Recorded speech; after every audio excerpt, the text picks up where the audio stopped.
Hello दोस्तों, मेरा नाम विकास है। तो दोस्तों आज की वीडियो में हम कुछ बहुत ही इंपॉर्टेंट करंट अफेयर्स डिस्कस करेंगे।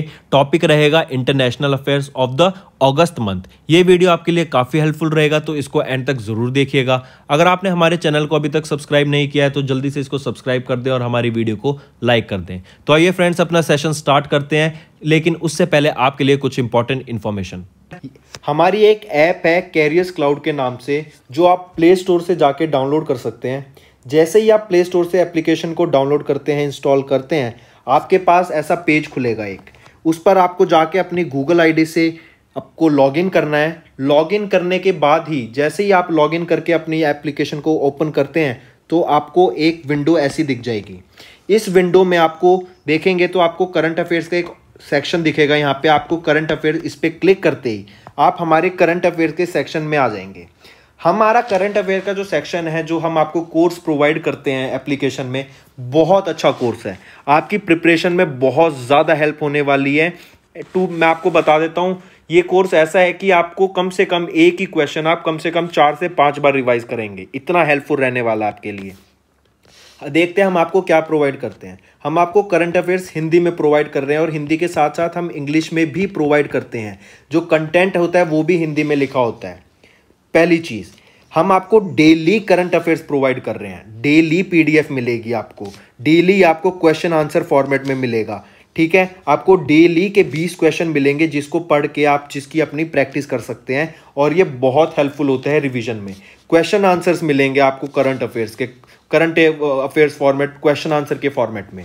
फिर ऐसे ही आपको वीकली मिलेगा, जो आपके पूरे वीक के क्वेश्चंस, आप डेली क्वेश्चंस आपको पीडीएफ मिलेगी। उनमें से जो इंपॉर्टेंट क्वेश्चंस होंगे उनका आपका एक तो क्विज हुआ करेगा हर वीक। 50 क्वेश्चन का क्विज बहुत होता है। आपको 50 क्वेश्चन वीक के मतलब सारे इंपॉर्टेंट क्वेश्चन आ गए। उसके साथ साथ क्वेश्चन आंसर फॉर्मेट में आपको हिंदी की ई बुक प्रोवाइड होगी, जिसमें आपको सारे पैराग्राफ वाइज या फिर एक क्वेश्चन आंसर फॉर्मेट में आपको सारे वीक के करंट अफेयर्स मिलेंगे। ऐसे ही फिर तीसरा हम आपको प्रोवाइड करेंगे मंथली पीडीएफ।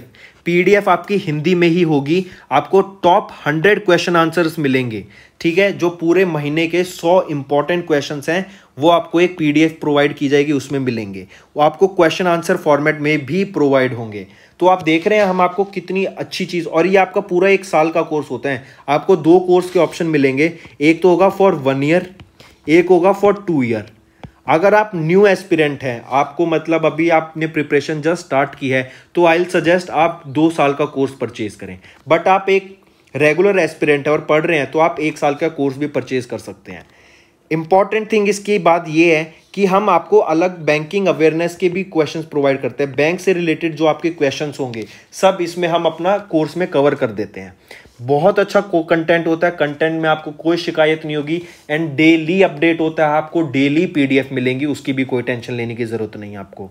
ठीक है, इसके अलावा आप देखेंगे तो हम वेरियस एग्जाम्स की पीडीएफ भी प्रोवाइड करती हैं, जो आपको आगे क्वेश्चंस, आप आगे पेपर सॉल्व करने में बहुत हेल्प मिलेगी। अब कुछ क्वेश्चंस होते हैं जैसे कि कई सारे इंपॉर्टेंट डेज हो गए महीने के, फिर बुक्स और ऑथर्स, कौन सी बुक रिलीज हुई है, कौन सी ऑथर ने क्या बुक अभी पब्लिश की है, फिर उसके बाद इंडेक्सेस हो गए, रिपोर्ट्स हो गई। ठीक है, फिर कोई फेस्टिवल सेलिब्रेट किया गया है या कोई योजना आई है। तो ये काफ़ी सारे टॉपिक्स होते हैं। तो ये टॉपिक वाइज करंट अफेयर्स भी हम आपको 20 टाइप के पीडीएफ प्रोवाइड करते हैं, जिसमें 20 अलग अलग टॉपिक्स होते हैं, और ये आपको हर महीने अपडेट होती रहती हैं ये चीज़। तो सोचिए आपको कितना अच्छा पैकेज मिल रहा है, कितना अच्छा कोर्स मिल रहा है। ठीक है, इसके अलावा देखो कितनी सारी चीज़ें प्रोवाइड कर रहे हैं हम आपको।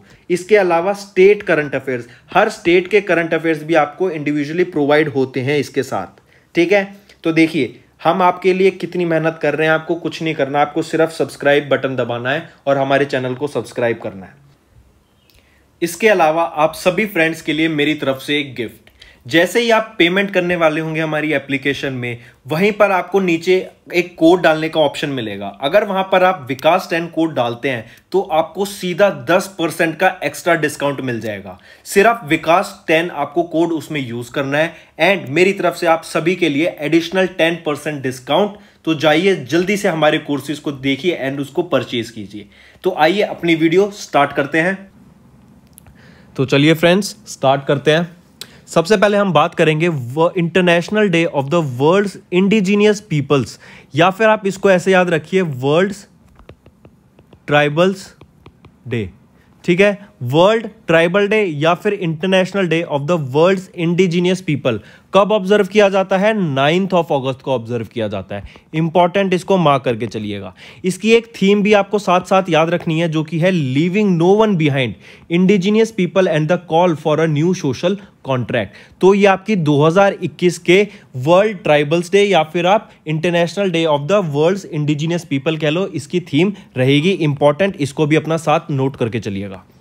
अगर इसके बारे में हम कुछ डाटा देखें तो यूएन के द्वारा सेलिब्रेट करा जाता है international day of the world indigenous people या फिर वर्ल्ड ट्राइबल डे, जो कि एनुअली ऑब्जर्व किया जाता है 9 अगस्त को, to recognise the contributions and achievements of the indigenous people across the globe.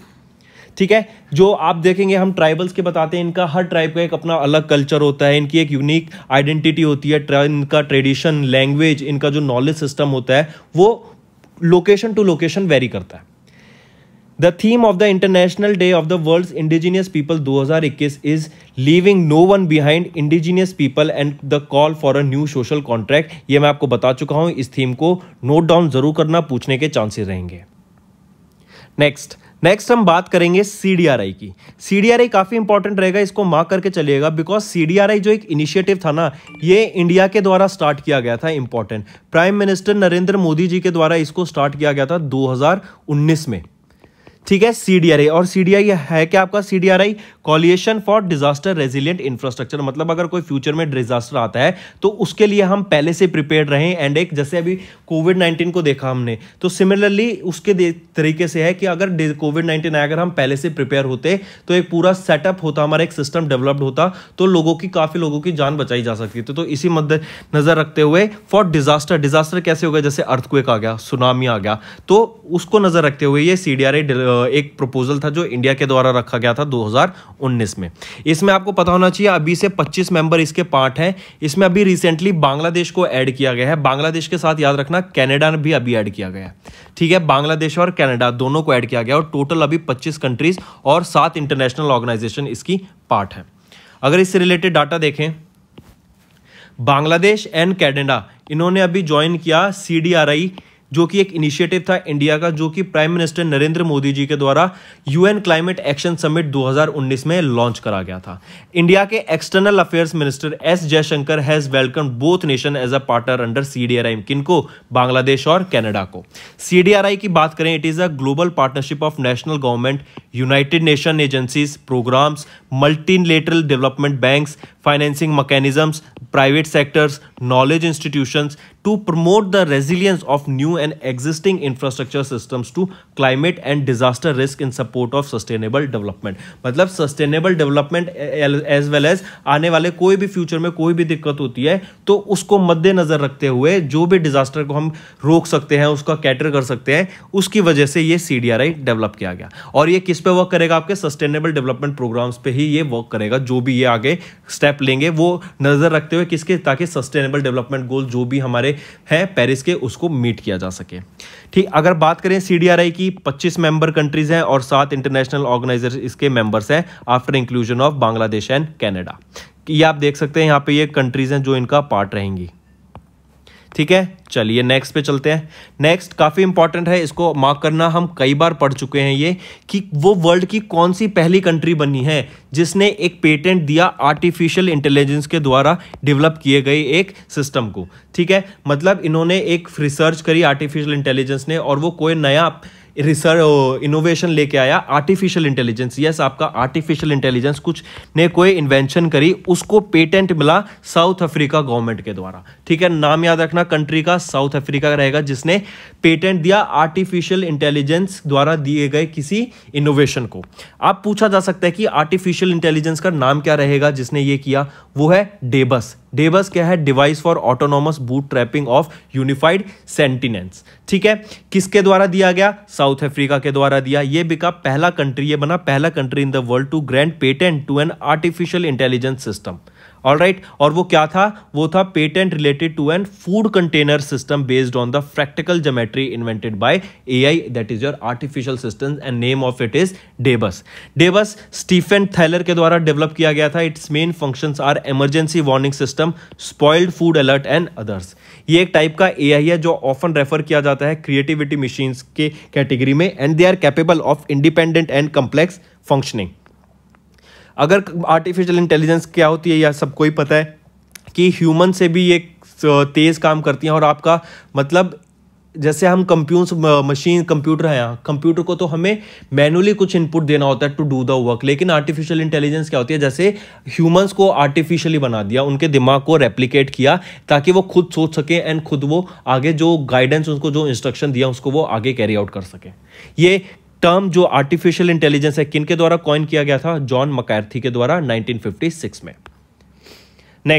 Next का भी काफी इंपॉर्टेंट इंफॉर्मेशन है आपके लिए, पूछा जाएगी कि United nation security high level open debate को अगस्त के लिए, या फिर सबसे पहले तो बताओ यूनाइटेड नेशन सिक्योरिटी काउंसिल को अगस्त की जो चेयरमैनशिप है किसको मिली हुई है, किस कंट्री को मिली हुई है? वो मिली हुई है इंडिया को। कौन होस्ट कर रहा है? इंडिया होस्ट कर रहा है। इंपॉर्टेंट, अगस्त के लिए 2021 की। देन अगर मैं बात करूं United nation security high level open debate को किसने पहली बार चेयर किया या फिर होस्ट किया, कुछ भी आ जाए, कौन है वो व्यक्ति? वो है इंडिया के प्राइम मिनिस्टर नरेंद्र मोदी। ठीक है। तीसरी चीज, अगर आपसे मैं पूछूं, क्वेश्चन आ जाए कि थीम क्या रहेगी आपकी हाई लेवल ओपन डिबेट की, यूएनएससी की थीम कह लीजिए, या फिर आप इसका एक सार कह दीजिए कि जिस इसका मोटिव जो था, जिस पे ये वर्क किया, जिस वजह से ये डिबेट आई, वो किस लिए थी, वो रीजन क्या था? वो था enhancing maritime security, a case for international cooperation. Alright, तो ये 3-4 चीज आपको याद रखनी है, काफी इंपॉर्टेंट है पर्टिकुलर टॉपिक से। सेम चीज आपकी यहां गिवन है कि प्राइम मिनिस्टर नरेंद्र मोदी ने वर्चुअली चेयर करा यूनाइटेड नेशन सिक्योरिटी काउंसिल की हाई लेवल ओपन डिबेट को, जो थी enhancing maritime security, a case for international cooperation. India ने होल्ड कर रहा है presidency united nation security council की अगस्त मंथ के लिए, और नरेंद्र मोदी प्रेसिडाइज कर रहे हैं over maritime security debate. Narendra Modi वो पहले व्यक्ति या पहले इंडियन बने हैं जो कि प्रिजाइड कर रहे हैं United nation security council open debate को। तो ये तीनों चारों चीज काफी इंपॉर्टेंट है, नोट करके जरूर चलिएगा। नेक्स्ट हम बात करेंगे यूएनसीटीएडी और आईएटीए ने मिलके पार्टनरशिप की फैसिलिटेट ग्लोबल ट्रेड को बढ़ाने के लिए यूएनसीटीएडी और आईएटीए इन दोनों ने पार्टनरशिप की। लेकिन ये दोनों होते क्या है, दोनों की फुल फॉर्म क्या है, पहले तो वो देखते हैं। आईएटीए होता है इंटरनेशनल एयर ट्रांसपोर्ट एसोसिएशन, और यूएनसीटीएडी होता है आपका United nation conference on trade and development. ये दोनों ने पार्टनरशिप मिलकर क्या की कि हम कॉमर्स को बढ़ाएंगे, हम क्या है एक्सपोर्ट्स इंपोर्ट्स को ज्यादा करेंगे कंट्रीज में, कंट्रीज के साथ टाई अप करके उनके जो इंपोर्ट एक्सपोर्ट है उसको ज्यादा बढ़ावा देंगे। इससे क्या है जो हमारा बिजनेस है उसमें काफी ज्यादा प्रोग्रेस आएगी। ठीक है। They have extended their partnership to facilitate international trade, particularly the e commerce in developing countries. E commerce क्या होता है? जैसे आपका अमेजॉन, आपका फ्लिपकार्ट की आप ऑनलाइन इनको पेमेंट करें। इवन आप इंडिया में बैठ के अगर ऑनलाइन आपको यूएस से कुछ सामान मंगाना है तो आप वो भी मंगा सकते हैं थ्रू ई कॉमर्स, उसको ई कॉमर्स कहते हैं।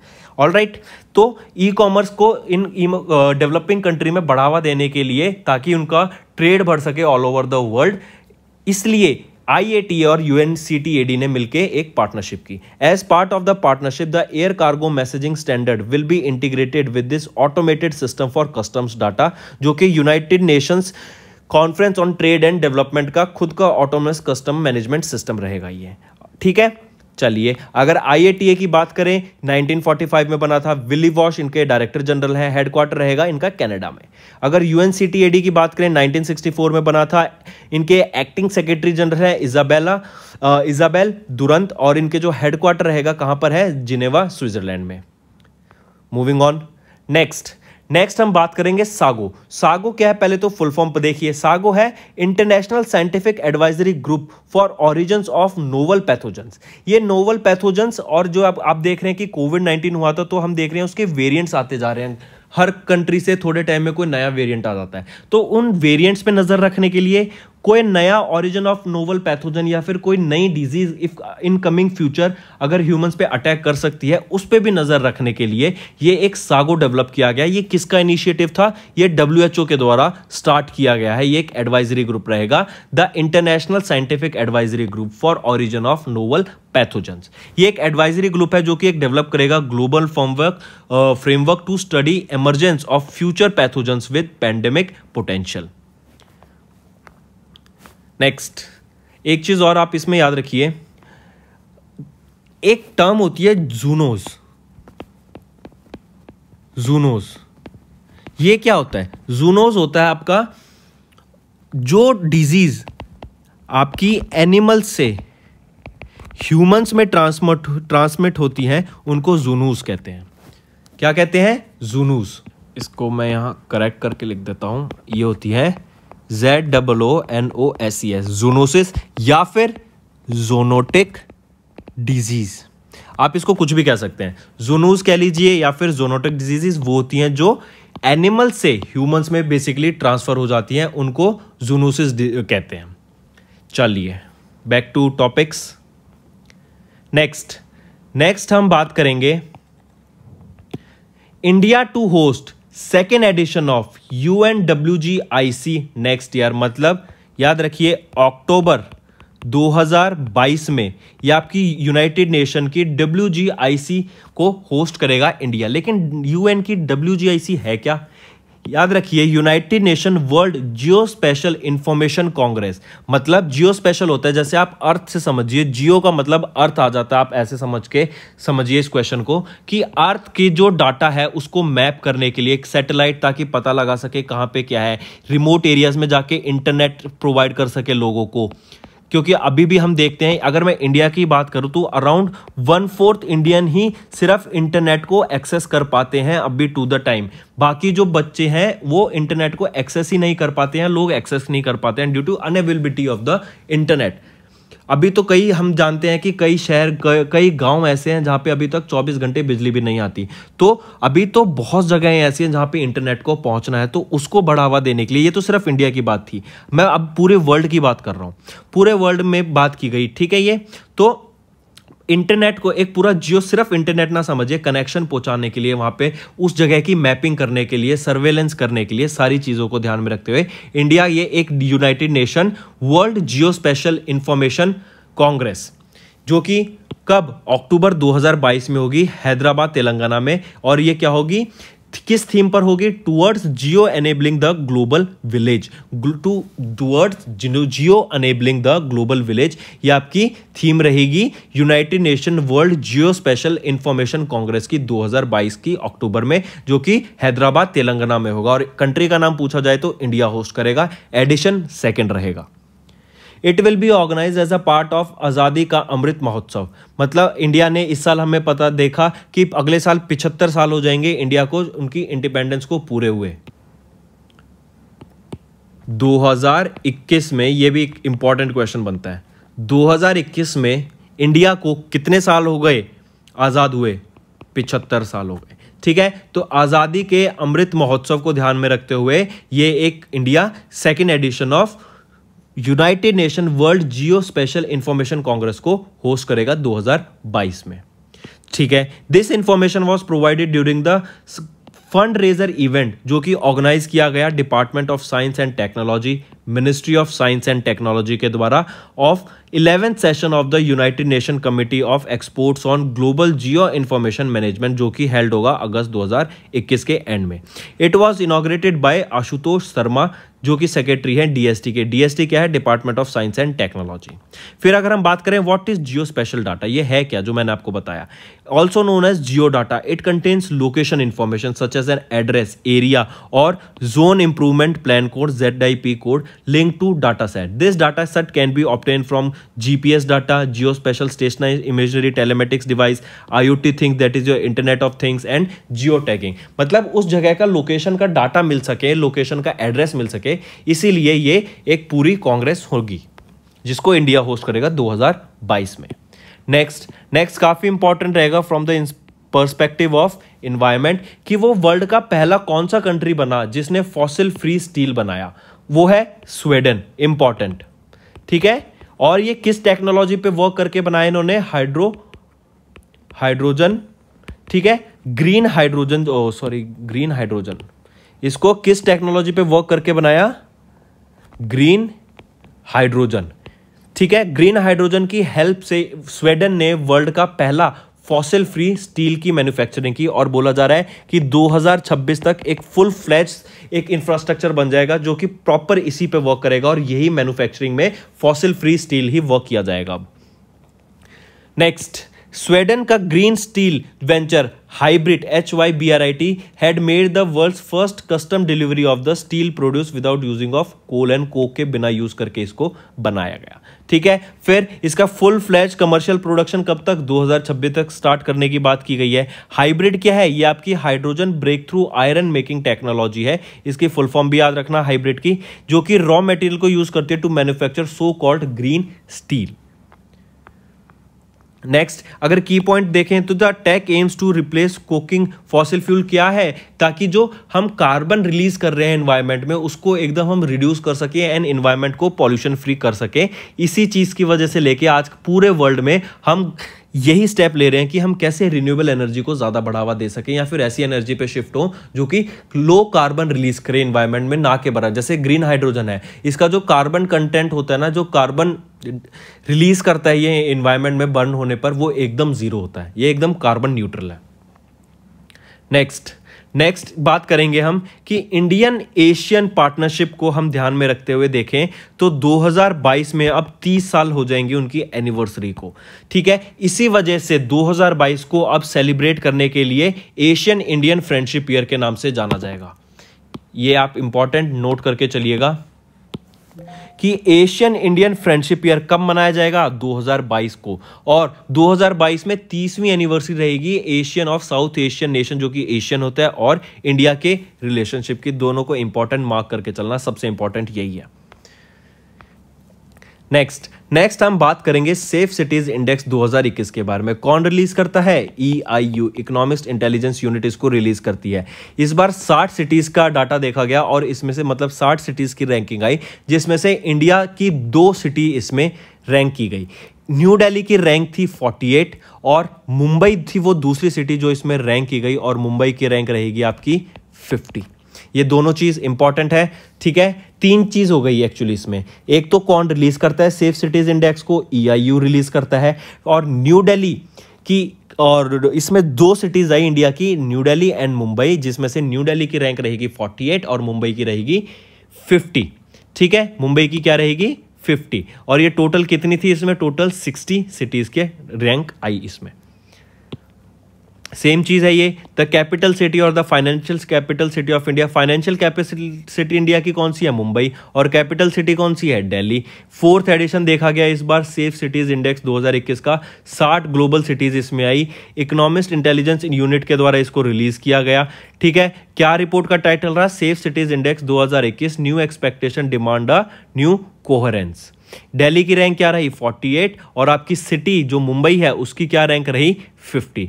टॉप किसने किया? एक चीज और ये, हाँ, डेनमार्क की कैपिटल कोपनहेगन ने इस इंडेक्स में टॉप किया। काफी इंपॉर्टेंट रहेगा ये डाटा, मार्क करके चलिएगा। पूछा जाएगा वर्ल्ड की सेफेस्ट सिटी कौन सी है, तो कोपनहेगन जो डेनमार्क की कैपिटल है। इकोनॉमिस्ट इंटेलिजेंस यूनिट की बात करें तो ये 1946 में स्टैब्लिश किया गया था। मैनेजिंग डायरेक्टर रॉबिन ब्यू है और इसका हेडक्वार्टर रहेगा लंदन, यूनाइटेड किंगडम में। तो फ्रेंड्स, ये थी हमारी वीडियो। अगर आपको आज हमारी वीडियो से कुछ ना कुछ सीखने को मिला है तो जल्दी से जाइए और हमारे चैनल को सब्सक्राइब कर दें और इस वीडियो को लाइक कर दें।